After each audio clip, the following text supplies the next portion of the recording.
ability to see things can be a thing of beauty, but it can also be a curse. And whilst it looks like a skeleton, it is just a flower. And it is just a fossil. So, there are those people who argue, like Annie Nin, that we don't really see things as they are. We see things as we are. What I call the deception chart is that our eyes will seek out that which confirms the facts that we are seeking to establish or to prove. It gives us a bias of looking for things that we want to achieve, rather than looking at things objectively. Now, I don't know what children's games are here in the UK, but in in Denmark, where I grew up, as a child, we would sometimes be given one of these drawing books that had numbers and then just a blank page, and our job was to connect the 1 with the 2 and the 2 with the 3 and so forth until a beautiful picture emerged of a tractor and a house and a fairy Christmas, etc., etc. So it's not such a long stretch for us when we get engaged with technical analysis that we begin to connect one high with a secondary high and a third high, and we extrapolate a line out in the future, and we call that a trend line. And when a trend line has been broken, we get a signal. It's called a trend line break. And it's a thing of beauty because, hey, it looks so easy when we are sitting doing our research, and how many of us have not created fortunes on paper by drawing the right kind of lines? But, as I said, the deception of charts, what we call apophenia, is playing a trick with us, meaning that we will gladly omit this trend line break. Yet when we are trading it in real time, all of a sudden we are seeing this trend line break. And so we are surprised when this happens, because during our research, it looked like this. There was a trend line break and the market stormed higher and we were on board, and now I'm trading it and it's not storming higher. In fact, it's trading lower and lower. In this case, you actually do get saved by the bell, unless your stop loss was too tight. But many good strategies has been created on paper that are completely impossible to implement in real time. Mostly because if you're looking at the Dow Jones index from 2:30 in the afternoon till 9 o'clock at night, there are 78 5-minute bars, and you need to be present for every single one of them, or you might just miss that perfect trend line break that enabled you to ride the market up or down. So, many things I believe of charts, but many things I don't believe. And I call this ignorance. Now, intelligent people can be ignorant until they have been informed otherwise. So there are things that I don't believe in. I don't believe in soulmates. I don't believe in horoscopes. I certainly don't believe that the earth is flat. And I most certainly, categorically, do not believe there is such a thing as the perfect system, the perfect indicator, the perfect chart pattern. It simply does not exist. So I think it's time that we embrace trading for what it really is. Trading for me is just a series of opportunities where I don't expect much, but I know that I will place a stop loss, which is in relation to how much I want to risk. But the whole concept of risk versus reward is another thing that I would love to take a shotgun at and put it to death. Because when we talk about risk versus rewards, how do you know what your reward is going to be? Well, you have a crystal ball. Let me give you a concrete example. I'm trading the DAX, and I decide that I want to risk 20 points. Being the studious trader that I am, I'm arguing, you know what, I'm going to risk 20 points, and I'm hoping to make 40 points. And in this event, I'm actually right. Let's say I bought the DAX at 20, and it begins to rally 40, 60, and it comes to 60, and I have now on paper made twice as much as I had risked. What do you think happens when we get to 60? You think I'm just going to say, that's it, I'm going to take my profit? Hell no, not the way I work. And my mind is going to go, well, maybe you should just hold on a little bit longer. Maybe it's going to go your way. So the whole idea of presenting a reward target completely negates the idea of how profitable traders truly trade. They don't set profit targets. So my trading boils down to a very, very simple philosophy. And I believe that good traders, truly profitable traders, they have a philosophy that is very different to the 70, 80, 90% of traders. And that's what I want to spend some time on. But I know, here I have an open position from my trading platform, and I'm about 70,000 pounds in profit. If we remove a couple of noughts from that, and I would be 700 pounds in profit. I absolutely, categorically know that if I can do this, you can do this. And I didn't start trading this size. I didn't arrive at the trading game with a silver spoon in my mouth and a massive inheritance. There isn't that much money in nursing and in vacuum cleaning repair. I had to fight my own way, but through a very, very focused and dedicated approach to trading, I managed to build up to trading this trading size. When I started trading, I've had an account with CMC Markets. My stake size was £2 a point, then £3 a point, then £5 a point. And every single time that I grew my trading size, I felt that little flutter of nerves. What I would like to help you answer today is, what is your trading philosophy? And is that trading philosophy actually aligned with your own best interest? See, and let me help you try and answer this question.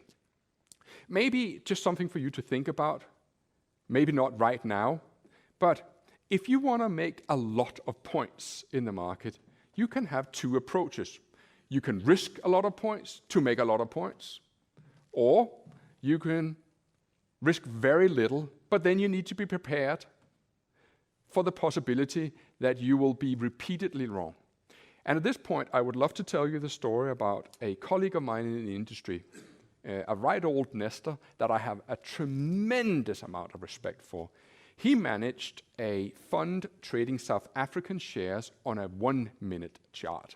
Yes, I didn't even know that you could run a hedge fund trading on a 1-minute chart in South African shares. But they deployed a strategy invented by Tom DeMark called the Tom DeMark sequential indicator. You may have heard about it. Please don't ask me in-depth questions about it, because I am most certainly not an expert. I have a rudimentary idea of what Tom DeMark's sequential indicator is about, but I am not an expert. However, what I found incredibly refreshing, ladies and gentlemen, was that my friend was telling me, you know what, we had a hit rate that was around the 20s. At times when we were on a good run, we would have a hit rate around 30-35%. So for those of you who are not familiar with the percentages I'm talking about, it means that they generally was right 20 times out of 100. How would you feel about trading a system where you are wrong 80 times out of 100? Does that sit easy with you? Aren't you more inclined to believe those glossy adverts whenever you Google something, those adverts that will promise you a 90% hit rate or 100% hit rate, or with this system you'll never lose? Who in their right mind would trade a system that is only right 20% of the time? Yet, my friend did it, and they were wildly successful, to the point where they said, this is it, we are not younglings anymore, we made enough money, let's just take our spoils and bugger off to sunny shores. We've done our job. I asked him, did it bother you? They had a hit rate of 20%. I said, why would it? The way that we traded this was that whenever the market didn't go in our favor immediately, got out. Done. While you're sitting there in your positions day after day, hour after hour, hoping, wishing, praying that the market is going to turn around. Not them.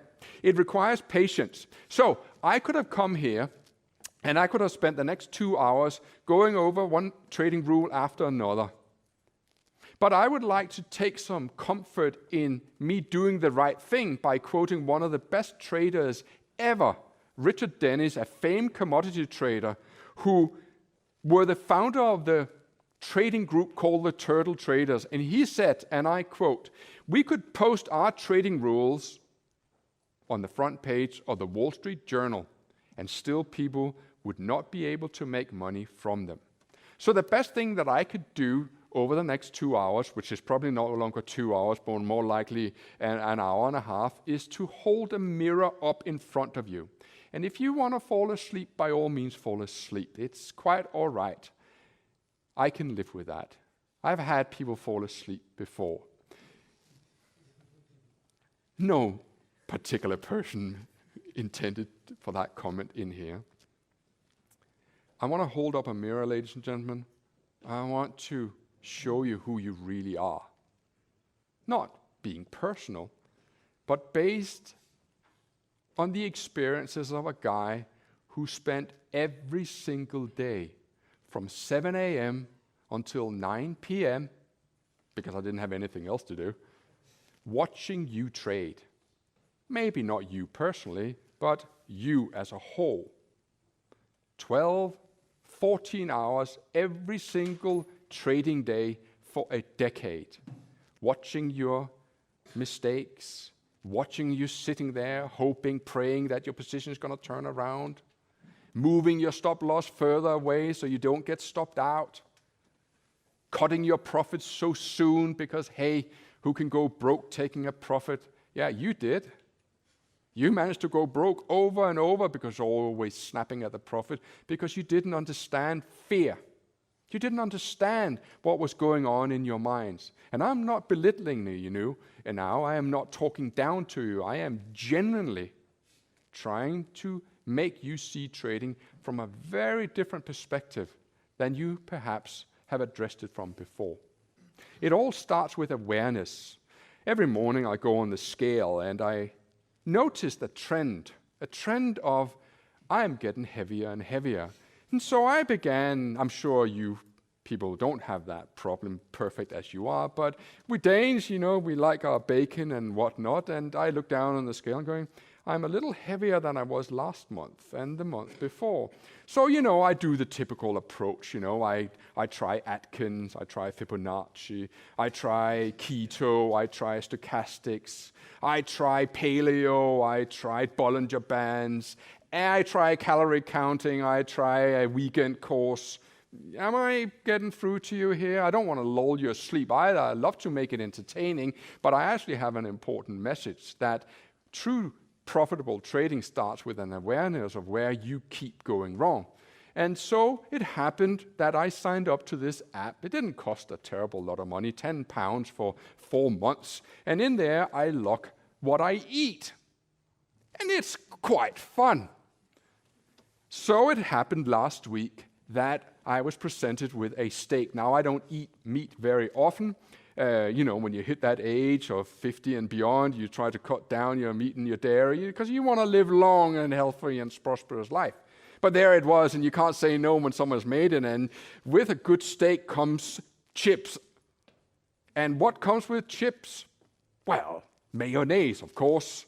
Or for you, ladies and gentlemen, here in the United Kingdom, vinegar. If it was fish and chips and vinegar, till your lips were blue. But we Danes, we like our mayonnaise. And so I took a good old wallop of mayonnaise and dashed it over the chips.